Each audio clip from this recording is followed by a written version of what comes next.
Welcome back guys to a new video. Now today I'm going to be covering the brand new update that did just go live for Sea of Thieves version 1.0.7. Now I'm going to be going through everything as you guys can see on the brand new patch notes, and if you didn't know, the servers are now live again, so don't worry about that. If you were someone that was trying to play earlier, it's because it was down for maintenance for this update, but you will now be able to go on and download it right now, and in today's video you will find out everything that has come with the update. Now, if this video does help you out and you do enjoy, make sure to drop a like and subscribe if you are new to the channel. We're also going to be going through some news about the Hungering Deep as well in these patch notes today, so I hope this is a good video for all of you guys. But anyway, let's get straight into it, starting off with the patch notes of what they've said. So, ahoy pirates, this week's patch introduces the first version of a much requested feature, opened and closed crews. Now, we're going to be going into it more depth into the actual update, so I'm not going to read the rest of it, but they can, if you want to give back your feedback, you can give it into the open and closed crews mega thread on the official forums. If you just want to type this in online, you'll be able to find this thread on there where you can give your feedback to it. Now, the update is a very small update this week, and I think that's quite good in preparation for the Hungering Deep, which is going to be the first free new sort of DLC / update, which will be much bigger than, as you can see, on the Xbox One, the Xbox One X, and Windows 10, it is only 800 megabytes, so really not big at all. So we're going to be going straight into what has come with this update. Some really awesome stuff, as you guys can see there, especially the open and closed crews, so let's get straight into it. So this is a picture of how it's going to work. Open crew size is maintained, ensuring you have the most rewarding experience, and a closed crew is assemble your crew manually. Now, this is what it's called. The seat is taken. Players have now two crew types options available to them, opened and closed crews. Open crews, this option works in the same way that you're used to for the galleon. An open crew will match 4 players together while also replacing players who leave during a game. For the sloop, 2 players will be matched together with a leaving player being replaced when possible. Whereas with closed crews, this option allows single player game to begin on either a galleon or a sloop, allowing friends to join in whenever they're available. You can now play with any configuration of players up to the limit on each ship, which is 4 players on the galleon and 2 players on the sloop. As well as preventing non-friends from being able to join you, this option replaces 3-player galleon and solo sloop options in the main menu. Now, this is something that's going to be coming soon that they've let us know. So additional functionality coming soon for the open and closed crews includes the ability to dynamically switch between open and closed while in-game, in addition to be able to make a session fully private by preventing friends joining. So pretty awesome stuff there. We've all been waiting a very long time for that, so I'm glad that's finally into the game now, which is going to help a lot of stuff out. Especially, I think this will work very well when we get the new ship, which is meant to be coming to the game in the summer, which is meant to be in between the sloop and the galleon, which will be absolutely great. We're now going to be moving into the updates that have come with this stuff. So as you can see here, take this. Imagine the scene. Skeletons surround your crew. Your crewmate has been bitten by a snake. They have no bananas and there are no resource barrels in sight. Now you can help them crunch their way to full health. That was a pretty good pirate accent, I think, well, I was probably absolutely awful, but anyway, tried. By handing them a banana.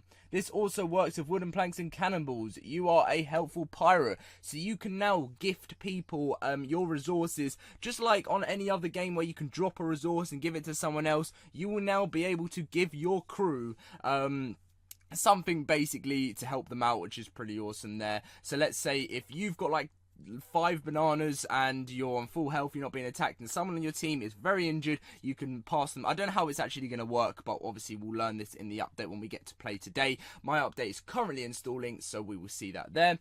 Who goes there? When swimming underwater, gamer tag and player titles are no longer visible. Now you can be a more sneaky pirate. That's pretty cool there.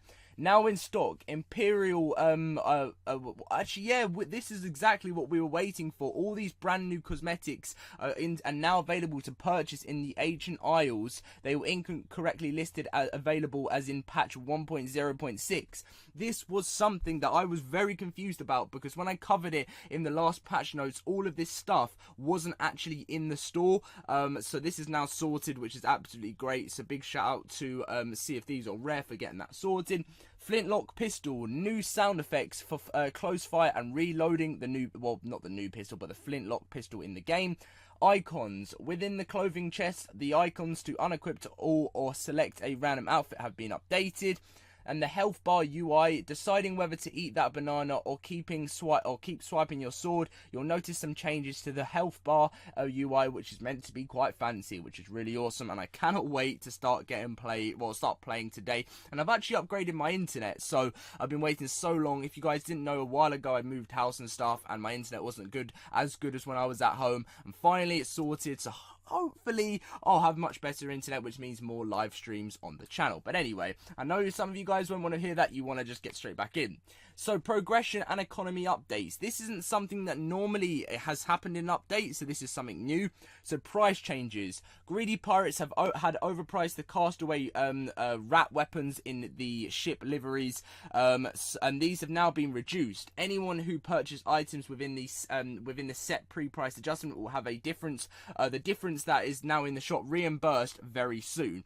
So if you paid for this, this is what people were roasting for me in last video. I said Blige rat weapon, so I just stopped and didn't say anything that time, because so many people just absolutely roasted me in the last video. I tried my best. I know I make mistakes, but I learn as time goes on. But anyway, we're not talking about that. If you did spend more, you will be getting reimbursed very soon with the gold that you paid in what you will get back from whatever the new change in price is. So strike gold. As pirates rank up with the gold hoarders and Order of Souls trading companies, the chance of finding more valuable rewards have been increased. Say goodbye to those castaway chests at higher ranks. Finally, Sea of Thieves. We've been waiting so long for that to be changed. So that's pretty awesome there. New rewards, more gold, sounds great, and a more chance of getting some pretty cool stuff.